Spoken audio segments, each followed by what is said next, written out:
دریا کرم کا ایسا بہائیں گے مصطفیٰ، دریا کرم کا ایسا بہائیں گے مصطفیٰ۔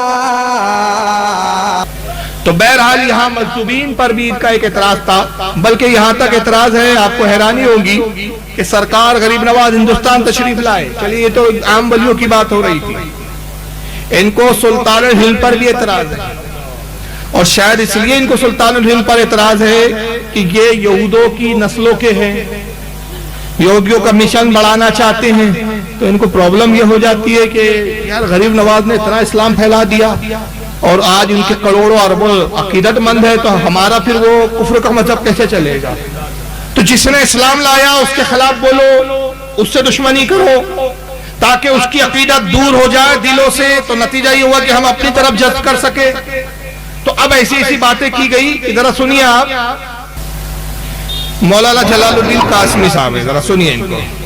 خواجہ اجمیری رحمۃ اللہ علیہ در حقیقت جنوبی ایران کے ایک علاقے سیستان کے اندر پیدا ہوئے سن 536 کے اندر، اور انتقال ان کا ہوا سن 635 کے اندر۔ اچھا یہ چلے مکہ آئے اور مکہ سے مدینہ آئے، اور ان کے جو پیر تھے عثمان ہارونی، مرشد ان کے عثمان ہارونی، جب مدینہ آئے تو ان کے پیر نے کہا دیکھو یہ سامنے نبی کی قبر ہے، سلام کرو، سلام بھیجو۔ دیکھو یہاں ایسا ہوتا ہے نا، پیرا نبی پرند مریدہ بھی پرند، پیر لوگ نہیں اٹھتے ہیں، مرید لوگ ان کو اڑا دیتے ہیں۔ قرآن کی سلام کرنے بچے کہا کہ السلام علیکم یا سید المرسلین، سلام ہو تم پر اے سید المرسلین۔ قبر سے آواز آئی وعلیکم السلام یا سلطان الہند۔ پیرا نبی پرند مریدانی پرند، یہ لوگ نہیں اڑتے ہیں، مرید لوگ ان کو اڑا دیتے یا سلطان الہند۔ اچھا کہاں تک معاملہ ہے؟ قبر سے جواب آنے کا بالکل صحیح نہیں ہے، اس لیے کہ بات حدیث کے خلاف ہے۔ حدیث اس طرح حضرت امام مسلم رحمہ اللہ اس حدیث کا کو ایسے کتاب الفضائل کے اندر ہے، حضرت ابو ہریرہ فرماتے ہیں کہ جناب محمد رسول اللہ صلی اللہ علیہ وسلم نے ارشاد فرمایا کہ میں قیامت کے دن تمام اولاد آدم کا سردار، اور سب سے پہلے میری قبر پھٹے گی۔ اس کا مطلب قیامت سے پہلے، سورہ اسرافیل سے پہلے آپ کی قبر پھٹے گی ہی نہیں، اور جب قبر پھٹے گی ہی نہیں تو جواب باہر آنے کا سوال پیدا نہیں ہوتا۔ لہٰذا حدیث پاک سے ثابت ہوا کہ یہ کہانی بنا لی گئی ہے، پیرا نبی پرند مریدانی پرند، پیر لوگ نہیں اٹھتے، مرید لوگ ان کو اڑا دیتے ہیں۔ یہ واقعہ بنایا ہوا ہے، من گھڑت ہے۔ آپ اپنے نسل در نسل اپنے باپ داداؤں سے یہی سنتے آ رہے کہ سرکار غریب نواز روضہ رسول پر حاضر ہوئے، سلام کیا، رسول اللہ کا جواب آیا، حضور نے غریب نواز کو حکم دیا کہ جاؤ ہندوستان تبلیغ کرو۔ میں نے بھی ابھی یہی بیان کیا۔ یہ کہتے ہیں کہ واقعہ گڑا ہوا ہے، من گھڑت ہے۔ وجہ کیا ہے کہ حدیث رسول کے خلاف ہے، اور حدیث کیا پیش کی انہوں نے؟ وہی وہابی والا عقیدہ۔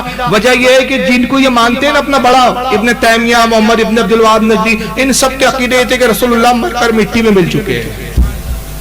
بلکہ ابن تیمیہ نے تو معاذ اللہ کتاب الوسیلہ جو کتاب لکھی ہے اس میں یہ تک لکھا کہ حضور کی قبر پر جو یہ بعض صوفیہ دعویٰ کرتے ہیں کہ ہم گئے سلام کیا، قبر سے حضور کی آواز آئی، یہ جھوٹے صوفی ہوتے ہیں۔ بعض کہتے ہیں کہ قبر پھٹی، حضور قبر مبارک سے تشریف لائے، ملاقات کی، یہ جھوٹے من گھڑت قصے گڑھنے والے جھوٹے صوفی ہے۔ حضور اپنی قبر سے نہیں آ سکتے، حضور کی قبر سے آواز نہیں آ سکتی، بلکہ وہ شیطان ہوتا ہے جو حضور کی آواز میں جواب دیتا ہے۔ یہ کتاب موجود ہے میرے پاس۔ جب ان کے بڑے نے یہ عقیدہ بنایا تو اس عقیدے کو نبھانے کے لیے چھوٹے بھی چل پڑے، تو پوری تاریخ کا انکار کر دیا کہ غریب نواز کو نہ کوئی قبر سے آواز آئی جواب کی، نہ تبلیغ کا حکم ہوا، کہانی بنائی بھی، بلکہ معاملہ کیا ہے، فارسی کا ایک مقولہ اور ایک انہوں نے جملہ پڑھ لیا کہ پیر لوگ نہیں اڑتے، مرید لوگ ان کو اڑا دیتے ہیں۔ اور پھر دلیل کیا دی کہ حدیث پاک میں حضور فرماتے قیامت سے پہلے سب سے پہلے میری قبر پھٹیں گی، میں قبر سے باہر آؤں گا، سب سے پہلے میں حشر کے میدان میں حاضر ہوں گا۔ تو جب قبر کو پھٹیں گی آخرت کے وقت، قیامت کے دن، اس سے پہلے قبر پھٹیں گی نہیں، تو اس سے پہلے جب قبر نہیں پھٹ سکتی تو آواز بھی نہیں آ سکتی۔ یعنی مارے اینٹ کہیں کی اینٹ کہیں کا روڑا، بھانوتی نے کنبا جوڑا والی بات ہے۔ مولوی صاحب وہ ایک مقصود بات ہے، مقصود یہ ہے کہ حضور صلی اللہ علیہ وسلم یہ خصوصیات اپنی بتا رہے کہ قیامت کے دن سارے اولین اور آخرین سارے مردے اٹھائے جائیں گے، اور ان تمام مرنے والوں میں جو قبر سے اٹھیں گے سب سے پہلے میں اپنی قبر سے باہر تشریف لاؤں گا۔ اس سے یہ کہیے اس حدیث سے یہ ثابت ہی نہیں ہوتا ہے کہ اس سے پہلے حضور قبر سے نہیں آ سکتے یا حضور کی آواز قبر سے باہر نہیں آ سکتی، یہ نہیں ثابت ہوتا۔ بس ایک روایت پہ سناؤں گا، روایت بہت ساری ہے لیکن وقت نہیں ہے۔ روایت کیا ہے؟ روایت یہ ہے حضرت علی رضی اللہ تعالیٰ نے اس حدیث کے راوی ہے۔ راوی کون ہے؟ مولا کائنات۔ اور حضرت علی کہتے ہیں کہ جب حضرت ابو بکر صدیق کے وصال کا وقت آیا تو ابو بکر صدیق نے مجھے بلایا اور کہا کہ علی میری وصیت یہ ہے کہ جب میرا انتقال ہو جائے تو غسل دیا جائے، کفن پہنایا جائے، اور میری خواہش ہے کہ رسول اللہ کے روضے میں مجھے دفن کیا جائے، مگر حضور صلی اللہ علیہ وسلم سے اس کے لیے اجازت طلب کر لینا، اگر اجازت ملے تو دفن کرنا، اجازت نہ ملے تو دفن مت کرنا۔ حضرت علی فرماتے ہم نے وصیت کے مطابق ویسا ہی عمل کیا، غسل دیا۔ کائنات کہتے ہیں کہ ہم نے وصیت پہ یوں ہی عمل کیا، غسل دیا گیا، کفن پہنایا گیا، نماز جنازہ ہوئی، جنازہ تیار ہوا۔ حضرت علی کے الفاظ ہے کہ ہم جنازہ حضور کے روضے پہ لائے، سرکار کے روضے کا دروازہ بند تھا۔ فقلت یا رسول اللہ، کہتے حضرت علی میں نے عرض کیا یا رسول اللہ ھذا ابو بکرین، اللہ کے نبی ابو بکر ہیں، ابو بکر آئے ہیں۔ مستاذن فرائت البابا قد تفتح، یہ اجازت چاہتے ہیں۔ علی کہتے خدا کی قسم ہماری نگاہوں نے دیکھا کہ روضے رسول کا دروازہ خود بخود کھلا، وسمعت قائلا یقول، اور ہم نے قبر سے یہ آواز سنی ادخل الحبیبی الی حبیبہ، حبیب کو حبیب سے ملا دو، حبیب کو حبیب سے ملا دو۔ فَإِنَّ الْحَبِيبَ إِلَى حَبِيبِ مُشْتَاقٌ، اس لیے کہ حبیب بھی اپنے حبیب سے ملنے کا بہت مشتاق۔ دروازہ کھلا ہے، آواز آئی ہے، حبیب کو حبیب سے ملا دیا گیا، اور شاعر نے کہا تذکرہ قرآن میں جس کا سورہ کوثر میں ہے، نور اس کا واللہ بحر و بر میں ہے، آج بھی ہے گنبد خضرا میں ابو بکر و عمر، مصطفیٰ کے گھر کی دولت مصطفیٰ کے گھر میں ہے۔ کتنوں نے روایت لکھی، حوالے ذرا سن لیجئے۔ ابن عساکر نے لکھا ہے اس روایت کو تاریخ دمشق کے اندر، جلد 30 صفحہ 436۔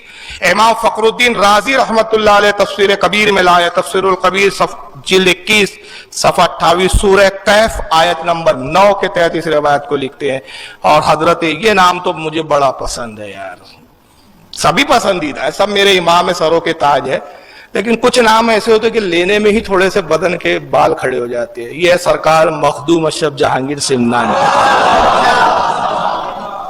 سمجھ رہے ہیں نا آپ؟ یہ وہ لکھ رہے ہیں، شہزادے رسول سمنا کا شہزادہ لکھ رہا ہے، ان کی لطائف اشرفی صفحہ نمبر 556۔ امام اسقلانی اس کو لسان المیزان میں لاتے ہیں، جلد 5 صفحہ 62۔ امام عبد الرحمن جامی اپنی کتاب نفاست الانس میں لاتے ہیں، صفحہ 169۔ امام جلال الدین سیوطی الخصائص الکبریٰ جلد 2 صفحہ 492۔ امام برہان الدین حلبی لا رہے ہیں اس کو سیرت الحلبیہ میں، جلد 3 صفحہ 450۔ شاہ عبد العزیز محدث دہلوی نے لکھا فتاوی عزیزی جلد 2 صفحہ 146 کے اوپر۔ دہلوی نے اس کو اپنے فتاوی عزیزیہ میں لکھا ہے، حتیٰ کہ بڑے بڑے محدثین نے اس کو اپنی اپنی کتابوں میں لکھا، مگر کسی کتاب میں ان کو نہیں آیا کہ بھائی جب ابو بکر صدیق کے لیے رسول اللہ کی آواز آ سکتی ہے تو غریب نواز کے لیے آواز کیوں نہیں آ سکتی؟ لیکن انکار کرنا ہے اصل میں مقصد یہ ہے، اور انکار کر کے صرف یہ توہین کرنا ہے کہ نہیں صاحب ایسا کچھ ہوا ہی نہیں، یہ سب ہوا ہے، بلکہ یہاں تک کہ نعوذ باللہ تبلیغ کا جو مذاق ہے وہ بھی کیسے اڑایا جاتا ہے۔ اندازہ لگاؤ یہ غریب نواز کا مذاق نہیں اڑاتے، یہ اللہ کے ولیوں کا اور دوستوں کا مذاق اڑاتے ہیں۔ اس تعلق سے 3 مولویوں کو ذرا دیکھ لیجئے، اور اس کے بعد پھر میں کچھ مطالبے اس کے حساب سے بتا کر میں گزر جاؤں گا۔ درود شریف پڑھیں آپ، اللہم صلی علی